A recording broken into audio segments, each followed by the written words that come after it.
Buenos días. Hoy tenemos el placer de presentarles un libro especial, hecho por un autor especial. El libro se titula Salvados por Francisco, cómo un joven sacerdote se arriesgó para ayudar a perseguidos por la dictadura. El autor es Aldo Dutdevich, que está aquí con nosotros, y ahora le vamos a preguntar a él precisamente si es, qué es. Ha sido político, creo, pero también es escritor, es no sé qué cosas más. Aldo, bienvenido. ¿Cómo te defines a ti mismo? Yo soy un hombre que participó toda la vida en la militancia política, que en los últimos años me he dedicado a investigar y a escribir sobre una etapa de la historia argentina, que es una etapa compleja, que son los años 70, una etapa de violencia, mucha convulsión. O sea, que eres historiador. Sería historiador. De la historia contemporánea. Exactamente. Yo tengo un libro anterior que se llama La lealtad a los montoneros que se quedaron con Perón, que trata, digamos, es una visión crítica y autocrítica de la guerrilla de ese momento, en la cual yo participé, y que un poco siempre decimos, tal vez para entender mejor este libro hay que leer el anterior, porque eso da la hermenéutica de la época, ¿no? Da aquello con que Francisco insiste mucho. Cuando uno analiza un hecho, cuando uno analiza una persona, hay que ponerla en el contexto histórico en el cual se desenvolvió. Entonces, sobre todo para los europeos, también en mi país, para los jóvenes, aquellos que no vivieron esa etapa, si uno no puede, digamos, plasmar y poner efectivamente de qué manera se desarrollaron los acontecimientos, cuáles eran los elementos en pugna, qué estaba pasando en ese momento, a veces no se entiende. Es difícil de entender. Es difícil de entender. Entonces, yo encaré este libro porque ya tenía la facilidad, no de Bergoglio, no de la vida de Bergoglio, a quien yo desconocía, digamos, o conocía muy lejanamente, antes de ser papa. No soy un hombre de la iglesia, no pertenezco a ninguna organización católica, o sea, me considero católico poco practicante, ¿no? Sí fui católico y militante en la niñez y en la adolescencia, ¿no?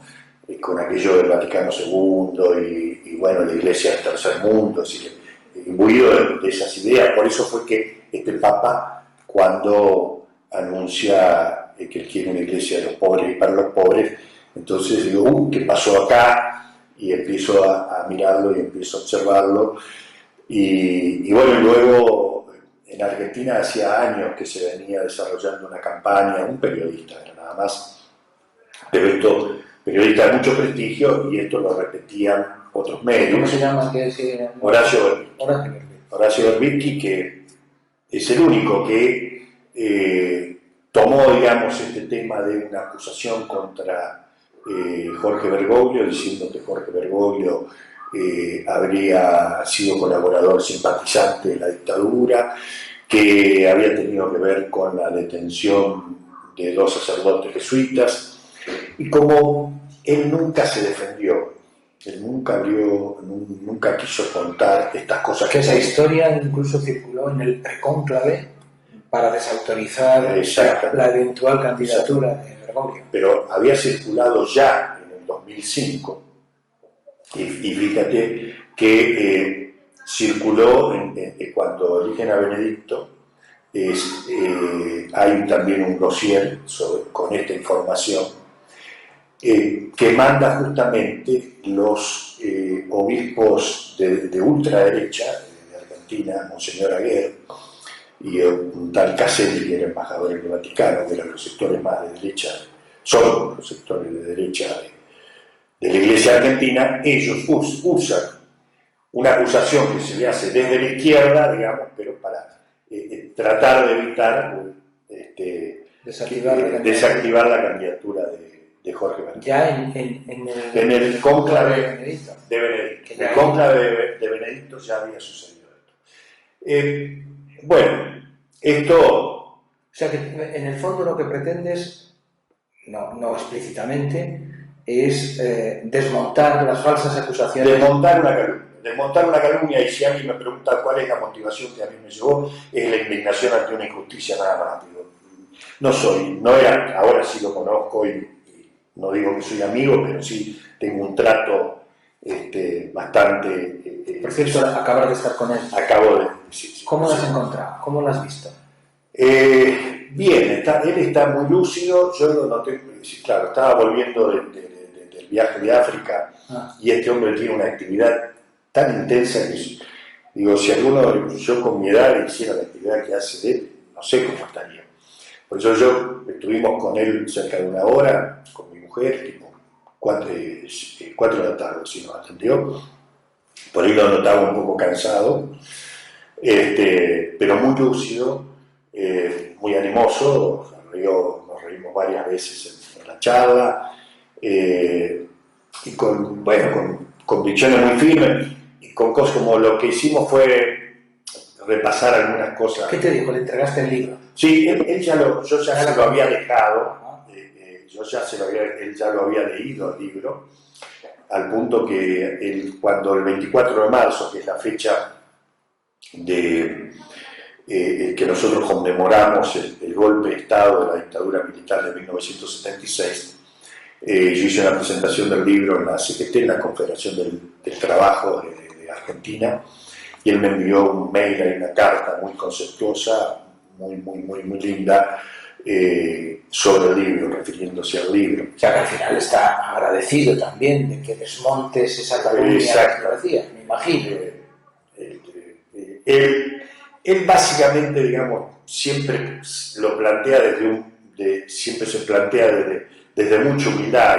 Vas a ver, en el texto de la carta incluso dice: a mí me gusta que este libro no sea la historia de un hombre, que la historia lo ha querido compartir el personaje, digamos, bajando, sino que es la historia que el libro refleja la historia de la patria que tanto nos duele. Digamos, él siempre tiende a desmontar el personaje papa, ¿no? Y uno, cuando en el trato con él se da cuenta, y si lo afable que es, y la simpleza con la cual podemos hablar de la misma manera. No se va a subir el cargo a la cabeza. No, todo lo contrario. Todo lo contrario. Además, siempre te hace sentir, uno te recibe en un espacio que no es mucho mayor que este en el que estamos, muy simple, que a mí me llama la atención, porque uno entra al Vaticano y empieza a encontrar a Rafael y qué sé yo, y ahí hay unos cuadritos, esos que te regala la tía, de los barquitos y montañitas, y uno está sentado esperando el horario, y de pronto está la puerta abierta y entra él solo, sin secretario, sin nada. ¿Cómo le va? Se sienta y empieza a charlar. Así que lo vi muy animoso, digamos, con mucha fuerza para seguir dando todas estas luchas enormes en las cuales él se ha metido. Pero él tiene un concepto, y eso también lo hablamos, ¿no? Él se maneja por tres grandes conceptos, y uno es que el tiempo es superior al espacio. Este concepto del tiempo superior al espacio quiere decir que lo importante no es por ahí ocupar un lugar en determinado momento, sino abrir un proceso. Y lo que él está haciendo es poniendo en marcha los procesos. Y de esto habla un poco porque también tiene que ver con el tiempo de vida. Porque yo digo, bueno, yo empecé diciéndole, por la pregunta que me va a hacer al final, digo, venimos haciendo estas presentaciones en todo el mundo, les conté que venía aquí a Madrid, y que era invitación tuya de Religión Digital. Digo, yo seguiré haciendo esto hasta que usted vaya a la Argentina, y espero que no sea cuando yo cumpla los 70, porque no, es lo que todos nos preguntamos, ¿no? En conclusión, no me dijo nada, ¿no? Puso cara de póker y pateó la pelota afuera, pero bueno, es lo que todos nos preguntamos, y ya está acercando a los 84 años, y lo importante de él, creo que es lo que tiene claro, digamos, poner en marcha todos estos cambios profundos en la Iglesia, y impulsar, digamos, además tiene dos grandes frentes, la Iglesia y el mundo. Quiere transformar nada menos que se ha propuesto transformar dos cosas. Cambiarlo todo. Cambiar todo. Entonces, bueno, no sabemos hasta dónde. Ojalá la salud Dios le dé muchos años más de salud, pero él lo que está haciendo, creo, es poner en marcha, en movimiento, todo este proceso. ¿Te dijo algo del libro en concreto? O... No, hablamos, sí. Él del libro, ¿sabe? Lo que me dijo dice, yo leyendo su libro, dice, empecé a recordar un montón de cosas que yo no recordaba. Dice, porque en esa época, esto hay que aclararlo un poco porque si no tampoco se entiende.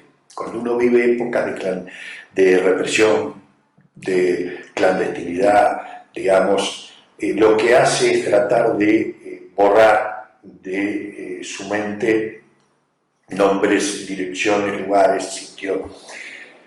Y él, como estuvo involucrado en esto de ayudar a mucha gente, lo que hizo, es decir, por un lado se puso una máscara, tenía una máscara puesta de simulación de parecer un muchacho conservador, ajeno a cualquier idea de izquierda, qué sé yo, amigo de todo el mundo, porque era su mejor protección. Y entonces él me dice, yo simulé tanto que hasta terminé creyéndome del personaje, ¿no? Un poco de que era... Dice, ahora cuando leo empiezo a recordar cosas que yo no recordaba, que había borrado de la mente. Pensemos que en ese momento él tenía 38 años, era un joven jesuita que estaba... Pero ya provincial. Era provincial de los jesuitas. Él lo nombran provincial de los jesuitas a los 36, con una gran carga de responsabilidad y que es decir, en un momento histórico de la Argentina muy complejo donde le toca es lidiar con la Compañía de Jesús, que no era fácil, un muchacho jovencito donde todos los sacerdotes, digamos, la mayoría de los sacerdotes eran más grandes que él, de mayor nivel intelectual, etcétera, etcétera. Entonces eso ya generaba una situación ahí de conflicto, como en cualquier organización. Pero además, esto que a Ruppe le encarga, que yo lo digo en el libro, que cuide a los jesuitas, que cuide a los miembros de la compañía. Y la palabra cuidar tiene muchas acepciones. Uno puede cuidar la salud, el trabajo, qué sé yo, pero cuando uno va a allá, cuando el encargo es que cuide la vida, de que no los maten, ya es otra complejidad, otra responsabilidad mucho más pesada y grave para cualquiera sería, y más para un joven de 36 años que él tuvo que asumir eso. Lo hizo muy bien. O sea, que lo asumió en conciencia, si te entiendo bien, incluso por obediencia a lo que le había pedido a Ruppe. Sí, digamos, a Ruppe ya en ese momento ve que la situación de Latinoamérica se había tornado muy peligrosa, que había riesgo, digamos, para que ya había muchos sacerdotes en distintos países que habían sido asesinados, que habían sido desaparecidos. Entonces, a Ruppe ya está pidiendo cuidado, porque además había mucha ebullición dentro de la compañía. De hecho, hay muchos sacerdotes o ex sacerdotes jesuitas que terminan en la guerrilla. Y entonces Bergoglio tiene esa responsabilidad. Pero además actúa, eso para adentro, pero luego lo que muestra el libro es que él actúa hacia afuera, protegiendo y ayudando gente con cuya ideología él no tiene nada que ver, que no tiene ningún vínculo, digamos, especial, pero que actúa por simple humanidad. Por el buen samaritano, por esta concepción del cristiano, digamos, de que aquel que pide mi ayuda. Es decir, bueno, la cosa es decir, el concepto del buen samaritano, ¿no? Quiero decir, esos casos están, me imagino que están documentados. Sí, todo. Yo llegué a compilar 25 testimonios de casos, ¿no? Que fue bastante complejo porque él no quiere hablar de esto. Nunca quiso hablar durante todo este proceso que se le fue acusando y ya en Argentina, qué sé yo, un día su jefe de prensa en ese momento, que era Federico Walsh, un argentino, cuando lo citan de testigo en una de las causas de lesa humanidad, le pregunta, dice, pero padre, ¿por qué no dice usted, por qué no cuenta a la gente que salvó, que usted protegió?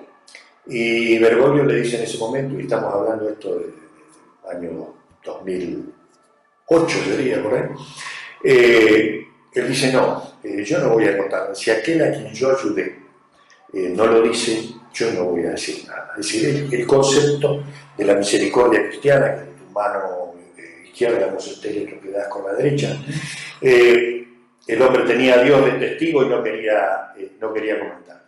Incluso hay una anécdota que si querés te la cuento porque digo, yo ya escribí el libro, pero hay uno de los casos del libro que lo había contado Alicia Oliveri y después una amiga de él y después lo contó él también, de un joven del cual no conocemos la identidad, al cual él le da su documento propio y disfraza de sacerdote para que salga del país por la frontera a Brasil. Un hecho temerario, yo digo, es un hecho de locura, porque si lo agarraban a ese muchacho a Bergoglio iba a durar muy poco, sin que lo detengan y lo metan en un pozo de tortura. Y entonces, pero nunca apareció el nombre de esa persona. Entonces yo ahora le pregunto, dígame, ¿quién le mandó a que el fulano?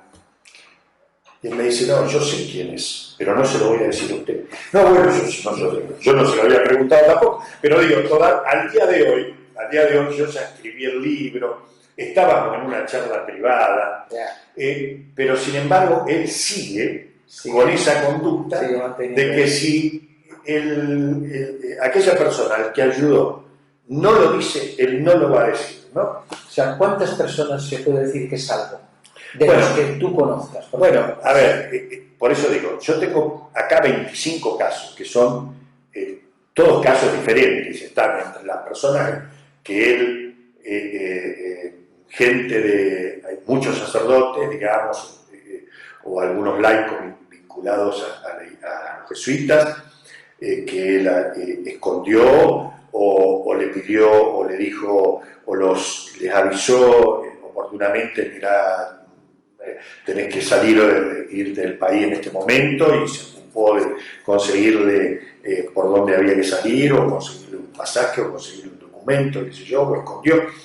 Por eso digo, lo que yo tengo testimoniado, con nombre, apellido, todo, con todos los datos, son 25 casos. Yo sé que hay más, De todas maneras, digamos, tampoco se trataba esto de demostrar cuánta gente había salvado Jorge Bergoglio, sino que lo que intenta el libro, digamos, y creo que es una discusión que se logra en el libro, es una discusión que se cerró, porque de que salió el libro en Argentina a marzo de esta fecha, Berbisky, que era el autor de estas calumnias, no ha dicho una palabra. Nadie de su entorno, digamos, de periodistas que trabajan con él, que son amigos, que podrían haber cuestionado algo, nadie ha dicho una palabra.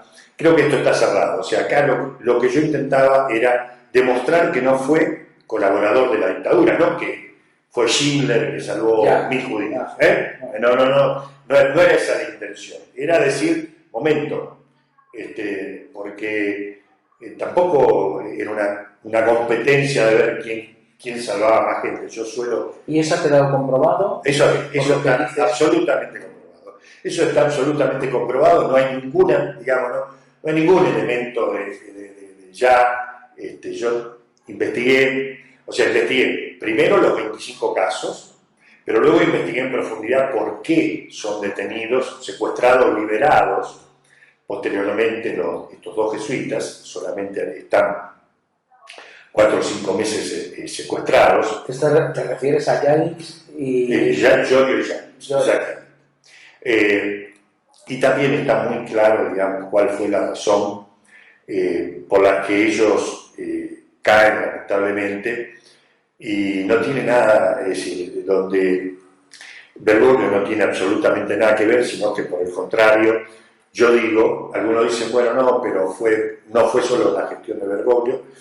Digo, Bergoglio en realidad le salvó la vida, no es que porque todas las acciones que realiza cuando se entera del secuestro de estos dos jesuitas, dan como resultado que los jesuitas sean liberados, sanos y salvos, incluso sin haber sido torturados con picana eléctrica, que era lo que le pasaba a cualquiera de los que caía, digamos, en ese momento. La gente de anti-Bergoglio que hay en Argentina, como hay en todas partes, en España también, hubiese salido inmediatamente a decir: tu libro es falso, tu libro es un montaje. Claro. Me imagino que hay muchos círculos de derecha, muy de derecha en Argentina, que tirarían piedras contra tu libro. No lo han hecho. No lo han hecho. Porque no tienen argumento. No, porque no hay argumento.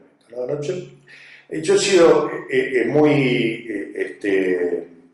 porque además lo hago desde la distancia, justamente de no estar involucrado ni con el personaje, o sea, ni con Bergoglio, de quien, insisto, cuando yo empecé con esto, no conocía ni pensaba conocer, nunca se me puso, digamos, ni tampoco soy un hombre participante de como, qué sé yo, religión digital, digo, no tengo nada que ver, soy un hombre del peronismo, digamos, vinculado a estas cosas de la militancia política y de la historia, pero y eso me da una distancia, me permitió una distancia para tratar los hechos con más, siendo más ecuánime, digamos, que si estuviera directamente involucrado. Hablamos un poco del pensamiento político de Bergoglio. Es un animal político, él suele decir todavía hoy que político en el buen sentido de la política entendida como servicio al bien común, pero políticamente, en la política de andar por casa, ¿qué ideología política tiene? Es complicado definirlo. No, hace poco, ayer cuando venía, contaba que un periodista en Roma me dijo: mira, acá tendría que escribir otro libro que debería llamarse Bergoglio y el peronismo. Digo, bueno, lo que pasa es que eso llevaría más de la mitad del libro explicando qué es el peronismo, porque, pero bueno, vamos a decir que no es. No es comunismo, no tiene nada que ver con el comunismo, el peronismo, no tiene nada que ver con el neoliberalismo, no tiene nada que ver con los movimientos nacionalistas europeos de la década del 40, como el franquismo, el nazismo, etcétera, etcétera. Es un movimiento popular, profundamente humanista y profundamente cristiano. O sea, nosotros nos definimos, los peronistas, como profundamente cristianos, y nuestra doctrina, el pensamiento político que Perón ilvana como una doctrina social de la Iglesia, es parte de la doctrina social de la Iglesia. Entonces diríamos que naturalmente quien tenga un pensamiento cercano a la doctrina, digamos, cualquier laico que tenga un pensamiento cercano a la doctrina social de la Iglesia se va a identificar o va a estar cercano al pensamiento del peronismo, y cualquier sacerdote que crea en la doctrina social de la Iglesia va a ver que sus mayores coincidencias están con el peronismo. De allí estarían obligados todos a creer en la doctrina social de la Iglesia, por lo tanto son todos peronistas. Porque sí, yo no lo quiero, digamos, porque eso sería demasiado dogmático, ¿no? Y hay que permitir una mayor libertad intelectual, que de hecho Jorge Bergoglio, digamos, es un gran intelectual y tiene una libertad muy grande. Pero digo, lo que nunca ha hecho Bergoglio allí fue embanderarse con decir yo soy. Pero sí, si uno toma, yo lo hago en el libro, tomé por ejemplo una frase de Eva Perón, y luego tomo una frase de Jorge Bergoglio actual y la pongo una debajo de otra. Yo digo que probablemente Bergoglio no leyó esa frase de Eva Perón, o no la está repitiendo porque lo haya dicho Eva Perón. Sin embargo, uno ve las dos frases y dice: claro, son dos frases que coinciden en su mismo espíritu, o también con frases de Perón, ¿no? Claro, alguien me dijo, no, ambos dos leyeron el Evangelio, por lo tanto, están hablando, digamos, con un concepto, por ejemplo, la frase de Eva Perón que habla, bueno, en un momento, en una Navidad, Eva Perón hace un discurso y habla, dice, a los descansados y a los pobres, dice, les recuerdo que la Virgen dio a luz entre los pobres, de allí viene Jesucristo, entre la gente humilde, quienes la acogieron a la familia, fueron el pueblo más humilde, los pastores. Y bueno, luego Bergoglio, lo habrás escuchado alguna vez repetir este mismo concepto, esta misma idea, ¿no? Yo defino, y eso es una anécdota que la cuenta él Bergoglio, en un libro anterior, un largo reportaje que le hizo Rubín, que llama El Jesuita, antes de ser papa. Entonces él cuenta la siguiente anécdota. Dice, en los años 50, a Perón había un obispo de Resistencia, Chaco, una provincia de mi país, que decía que le había dado al general muchos elementos intelectuales, digamos, eran como una fuente, tenía una amistad y un diálogo respecto de proveerle pensamiento de la doctrina social de la Iglesia. Y a este obispo lo habían empezado a acusar de peronista. Entonces Perón llegó un día a esa ciudad en un acto y dijo, vengo a aclarar un equívoco, se dice que Monseñor de Carlo es peronista y esto no es cierto. Perón es decadrista. Y yo termino diciendo siempre esta anécdota que si hoy Perón viviera, diría exactamente lo mismo. Dicen que Francisco es peronista y no es cierto. Nosotros somos franciscanistas.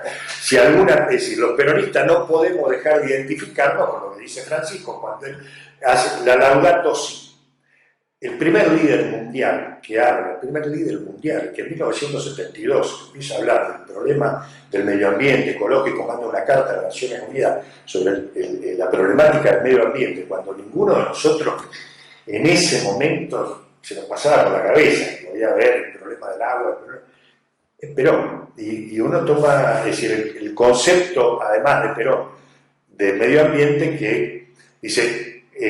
el problema de la casa común tiene que ver con los que están adentro, con los pobres que más sufren. Entonces, porque cuidado, hay dos concepciones del medio ambiente, ¿no? La concepción esa ecologista que dice, salvemos las ballenas, los perritos y los gatitos y que los pobres se mueran todos, a mí no me preocupa. Y la otra es la concepción de la Laudato Si, donde dice es la casa común, pero los que más sufren, digamos, el deterioro del medio ambiente son los pobres, entonces tenemos que trabajar las dos cosas en conjunto. O sea que aunque los peronistas, aunque el Papa no sea peronista, que había que matizar mucho todo eso, os sentís orgullosos de... Sí, por supuesto, sí, claro, totalmente, claro. Eso. ¿Sufrió mucho durante la dictadura el Papa? Sufrió. Él, lo hablábamos ayer, ¿no? Cuando yo le digo, porque yo le dije, yo me tomo, como tengo distancia, me tomo ciertas libertades. Entonces le digo, ¿sabe qué? Usted está medio loco. Le digo, usted lo que hizo, digo, me parece que es. Porque además yo lo digo desde yo viví la dictadura dentro de la Argentina. Y muchas veces cuando discutimos estas cosas, yo a mis viejos compañeros, digamos, yo habiendo sido militante, teniendo prontuarios policiales, etcétera, y sobreviví, como sobrevivió mucha gente sin irse del país. Y a veces... Pero con dificultades. Sí, claro. Rezando todos los días para que no... y a veces... tenemos estas discusiones y yo digo, bueno, porque Francisco salvó, ¿cuánta gente salvaste? Digo, pero ¿cuánta gente salvaste vos? Porque yo no salvé a nadie. Yo lo que hice es salvarme yo y gracias a Dios, o sea, así, haciéndome chiquitito y no haciendo obra, y pude transitar porque gran parte de mis amigos están desaparecidos. Entonces, él, y ayer lo que me decía el lunes pasado, dice, claro, dice, pero éramos tan inconscientes de lo que sucedía, y es esto, ¿no? Porque en realidad tampoco sabíamos la gravedad de lo que sucedió. La tomamos recién cuando vino la democracia y se pudo empezar a investigar y a destapar esto. Mientras, en el mientras tanto, la apreciación que uno tenía desde afuera, a través de los medios de prensa, a través de los comentarios, los pocos comentarios de la gente, era de una calma chicha, de una absoluta paz de los cementerios, una absoluta normalidad, porque la represión es una represión clandestina, total y absolutamente clandestina, muy enfocada, digamos, a ciertos grupos que eran los grupos militantes en las organizaciones guerrilleras. Y entonces, esta cosa de campos de concentración, gente, jóvenes tirados al mar, todo eso lo supimos mucho después. En ese momento, claro, la Iglesia y Jorge Bergoglio sí tenían idea de que había cosas muy graves que estaban pasando, pero no tenían la exacta dimensión de lo que pasaba. Sin embargo, él estaba actuando, él actuaba, digamos, reaccionando ante cada caso, ante cada situación que le llegaba, porque también hubo dentro de la Iglesia, digamos que había 2 o 3 grandes sectores, ¿no? Pero un sector de la cúpula eclesiástica que directamente, algunos obispos que directamente apoyaban a los militares, había otros obispos que digamos, enfrentaban, y algunos de ellos, como Monseñor Angelelli, le costó la vida. Y había otro grupo de obispos y sacerdotes que lo que preferían era mantener, digamos, una actitud silenciosa en lo público y ayudar por abajo. Que fue la actitud de Jorge. O sea, porque a veces se dice, bueno, pero no hizo ningún pronunciamiento, claro. Pero aquellos que hacían un pronunciamiento, ya quedaba marcado. Porque yo tengo el caso, yo vivo en la provincia de Neuquén. Allí un obispo que luchó mucho por los derechos humanos, don Jaime de Nevares. Pero don Jaime no hizo este tipo de acciones. Don Jaime ha hecho cartas públicas, declaraciones que por otro lado no se las tomaba nadie, porque iba en un periódico y el periódico exigía la autocensura. Por lo tanto, digamos, también era muy difícil esto de oponerse a la dictadura a través de la voz solamente. Y don Jaime, pero claro, don Jaime vivía controlado por los servicios de inteligencia, nadie podía, quien se acercase es decir, nosotros que vivíamos allí, que teníamos alguna situación de riesgo por la militancia que habíamos tenido, no se nos ocurría ir con la misa de don Jaime, porque era ponerle, ir a poner la cara y decir, mira, justamente que a vos te estábamos buscando, ¿no? Eso. ¿Bergoglio fue espiado también? Sí, claro, sí. Incluso hay ahí entre los testimonios que encontré un documento del Servicio de Inteligencia de Santa Fe, donde él envía un sacerdote que estaba trabajando con él, que estaba haciendo una tarea de convocatoria de nuevas, ¿cómo se llama? Para ser sacerdote. Vocaciones. Nuevas vocaciones. Entonces había un encuentro de jóvenes del Colegio Inmaculada de Santa Fe y hay un informe de inteligencia de la policía hablando de que quien había ido le había querido meter a los chicos ideas revolucionarias, subversivas, qué sé yo, y que estaba dirigido, ese sacerdote respondía a Jorge Mario Bergoglio. Es un hecho casi anecdótico, pero que demuestra, digamos, con un papel que hoy se encuentra de una de las acciones de espionaje sobre que me imagino que era lo normal, que no solo fue Bergoglio, que era, me imagino que todos los curas importantes y todos los obispos y todos estaban.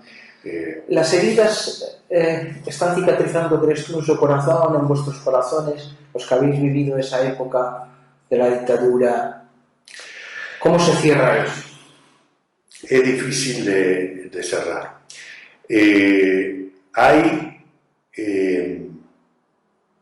En esto hay distintas visiones respecto.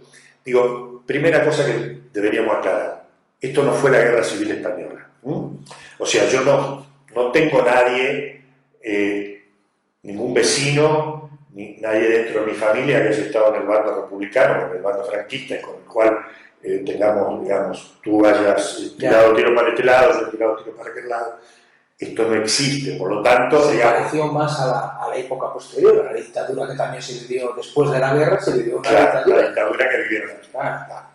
Entonces, lo que hay, por un lado, es un núcleo de militares responsables de enormes atrocidades que hicieron con las desapariciones, con todo este sistema de represión. Por otro lado, los familiares de aquellos que estaban, digamos, de los que fueron desaparecidos. Esto, a partir del 2003, que se eliminaron las leyes de obediencia debida y punto final, que eran leyes que cerraban la posibilidad de enjuiciar a los militares. Se han enjuiciado a los militares, hay más de 400 militares presos, y 1000 en total creo que son los juicios que están todavía gestándose y saliendo condenas. Y Jorge Bergoglio ha dicho, respecto de esto mismo, ¿no? La reconciliación y el perdón primero conllevan la verdad y la justicia. Es decir, si no hubiera habido un Nuremberg, no hubiera habido jerarcas nazis condenados. ¿Qué es la diferencia entre vuestra dictadura y la nuestra? Vosotros sí hicisteis ese proceso de reconciliación y nosotros no. Y por eso... Exactamente. Y siempre suena extraño. Ustedes tienen, por ejemplo, aquí hay por lo menos uno, un preso, un represor nuestro con 400 años de cárcel, ¿no? Por hechos que cometió en Argentina contra algunos ciudadanos españoles, entre tanto. Un aviador que participaba de los vuelos de la muerte. Ahora se me va el nombre. ¿La inicia de Garzón no era esa? Bueno, Garzón, sí. Garzón, el término Garzón, fue Garzón el que lo sentenció, ¿no?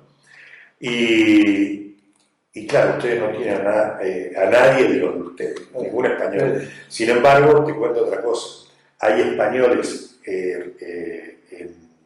en Argentina que han abierto con el mismo concepto que la justicia española en su momento empezó a enjuiciar casos. Bueno, ya se ha abierto una causa en el juzgado de Servini y Cubría que está tramitando los crímenes. Y gracias a eso la ley de la memoria histórica se mantiene. Ha habido aquí, no tuvieron más remedio que mantener esos juicios abiertos.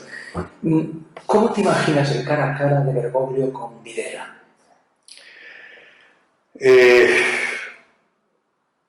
Bergoglio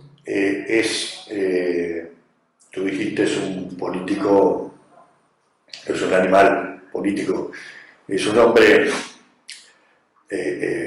digamos, que sabe comportarse frente al interlocutor que tiene. Digo, no es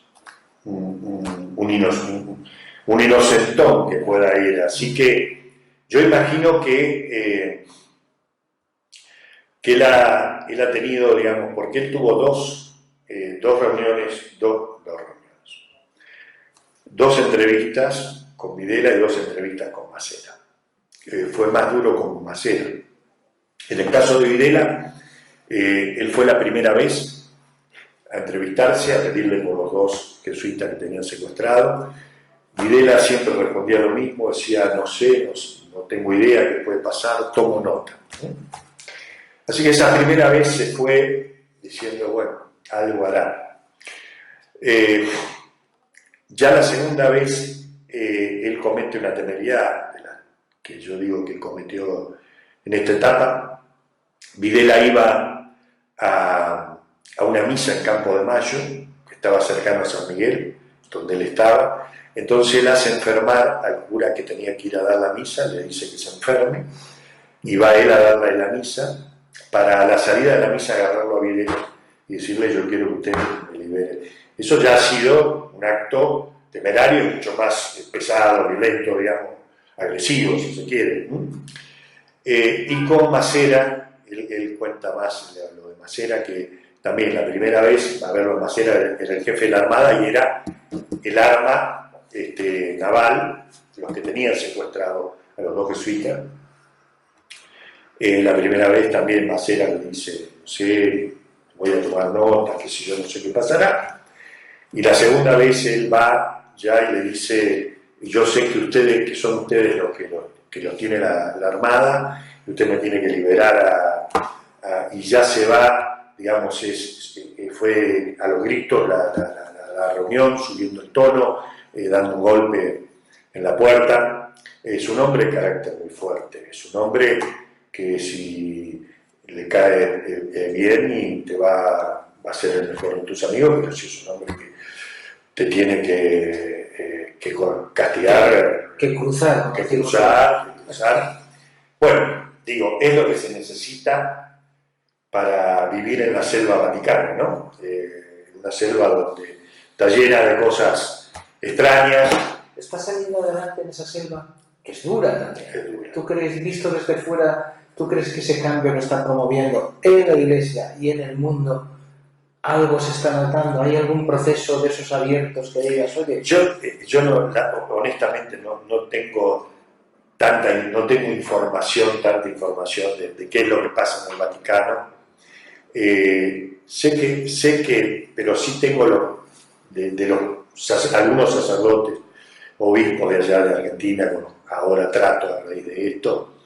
Sé que es muy difícil, sé que le está costando y bueno, poner en marcha lo que yo decía al principio.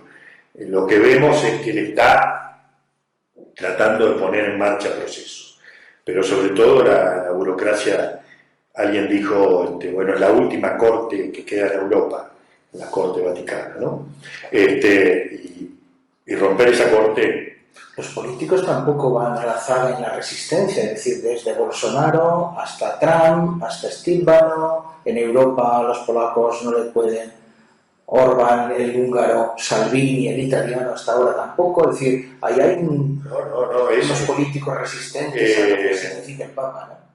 Es muy duro. Yo, justamente una de las cosas primeras que charlamos con él el otro día fue esa, digo, todos los ataques que usted tiene de la derecha internacional, ¿no?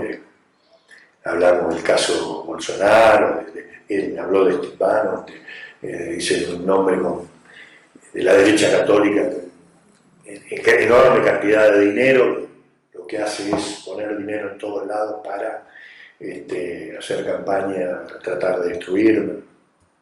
Él es muy consciente de todo, pero de todo eso, y yo creo que uniendo, a veces digo, ¿qué tiene que ver esto que yo cuento aquí?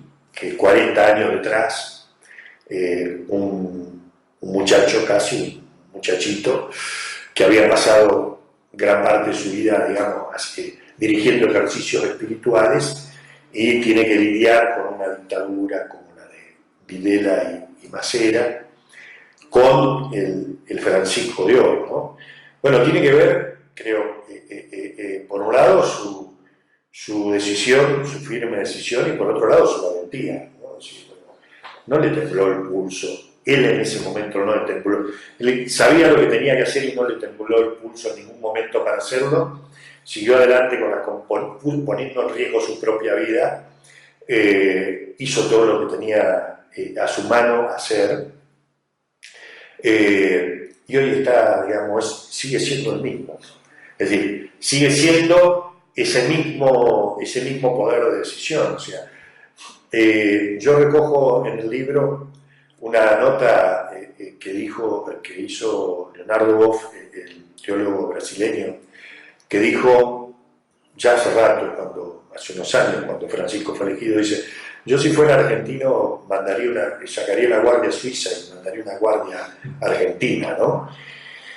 Y yo digo, a la pucha, varios de sus biógrafos ponen que si no va a ser asesinado en la jungla vaticana, pero ya si lo dice Boff, digo, me llama poderosamente la atención porque es un hombre de la iglesia. Y bueno, todos dicen que esta cosa de que él vive en Santa Marta, come en el mismo lugar que comen todos los demás con su bandeja de comida. Envenenar a 200 es más difícil que envenenar pero a está 200. viendo mamate cuando va en el papamóvil. Ah, sí, claro. Y dicen, bueno, Sí, este hombre. No. Es un poco lo que comentaba ya desde su época. Sí. O sea, si es porque nosotros decimos, pero es inútil decirle cuídese, cuídese. Él sabe, o sea, yo lo primero que me asombré también es la seguridad y yo miraba cuando entraba, digo, si acá quiero entrar estos loquitos, esto que arrasaron por allá en Barcelona por la Rambla, digo, cualquiera, ¿no? O sea, pero me parece que él lo que tiene es conserva este mismo espíritu. Es decir, él tiene una misión que cumplir, él sabe cuál es su misión, avanza en esa dirección, persiste, toma las decisiones en el momento que tiene que tomarlas, va midiendo sus tiempos, porque a veces se lo acusa de apresurado o otras veces de retardatario. Depende de dónde venga. Claro, pero bueno, él va marcando su tiempo, sabe que todo junto, todas las decisiones juntas no se pueden tomar, va dando sus pasos y sin temor, digamos, y exponiéndose de esa manera que decimos. Bueno. Lo que parece claro es que la Iglesia hay un antes y un después de Bergoglio. Va a ver, lo está viendo ya. Es decir, no podrá ser lo mismo. Yo creo que no, y él, por ejemplo, yo leí y se lo dije, ¿no? Digo, usted, yo ya vi que ya tiene un concilio, el próximo concilio va a estar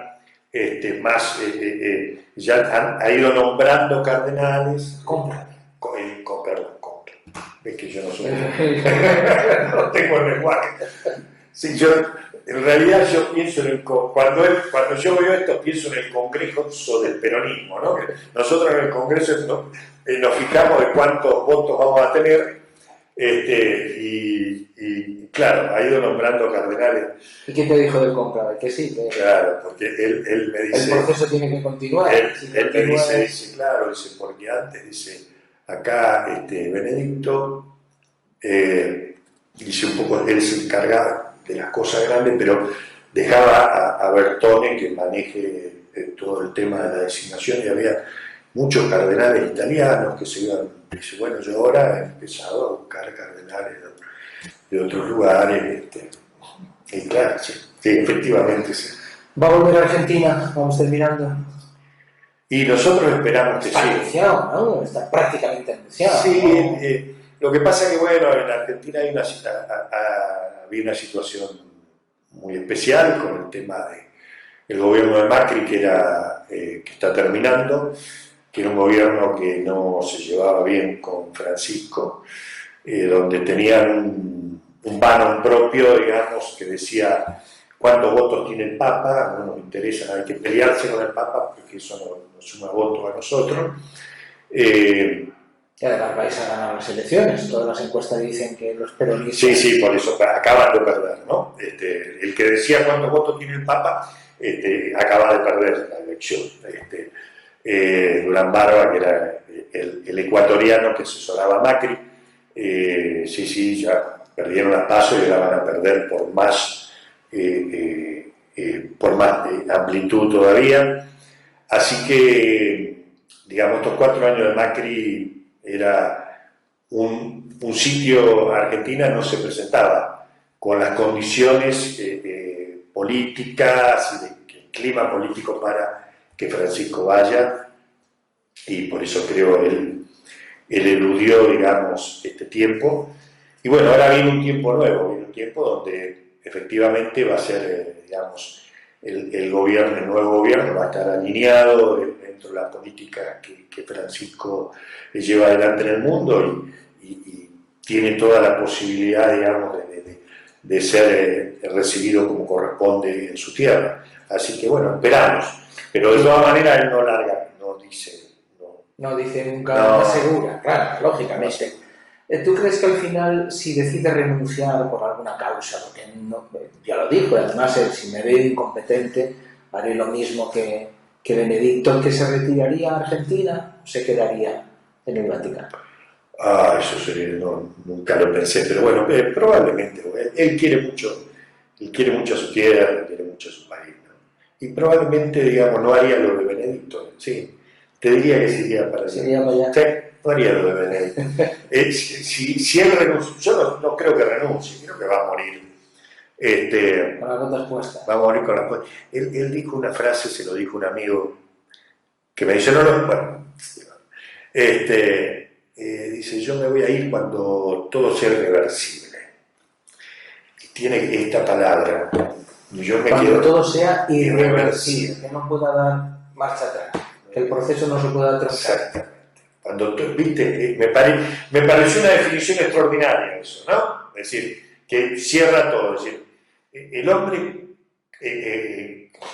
consciente de su misión, que dice, bueno, cuando esto sea irreversible, entonces o me muero o me voy, pero ese va a ser, ¿en qué momento? Ese va a ser el momento. Esa es su concepción y la sabiduría de decirlo así. Pero indudablemente que ya nuevo conclave va a tener una mayoría de gente que piensa de su línea, ¿no? Claro, que piensa en esta dirección y que, bueno, que ojalá la Iglesia encuentre otra persona con este mismo espíritu y con esta misma capacidad de poder llevar adelante esta Iglesia, que es la Iglesia que realmente atrae, ¿no? Que puede convocar a las nuevas generaciones, ¿no? Porque esa Iglesia de las grandes edificios, la iglesia que se ve en Europa, de grandes catedrales y sin gente adentro. Vacías. Un placer, Aldo. Muchísimas gracias. Los que quieran conocer más de este personaje que está marcando la historia del mundo y de la Iglesia, Salvados por Francisco, sus años de la democracia, cómo un joven sacerdote se arriesgó para ayudar a los perseguidos por la dictadura, de Aldo Dutevich. Muchas gracias, Aldo. Gracias a vos.